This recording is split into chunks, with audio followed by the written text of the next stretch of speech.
అపవాదికి నీ హృదయంలో చోటిస్తే అప్పుడు మనసు మారుతుంది. మనసు మారింది అంటే ఆటోమేటిక్గా ఏం మారుతుంది? అది ఏ కోరికకు సంబంధించిందో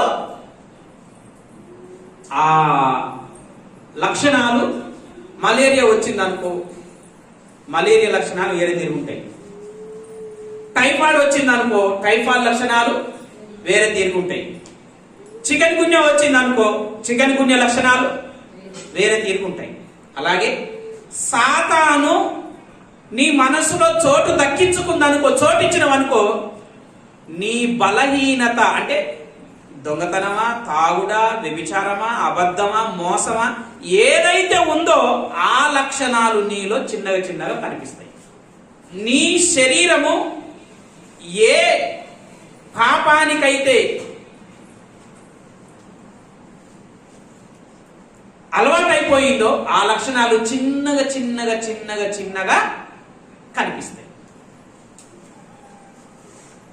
అప్పుడు తెలుసుకోవాలి, చూపులు మారినాయి, మనసు మారింది, ఆలోచన మారింది, చేతలు తేడా కనిపిస్తుంది అనమాట.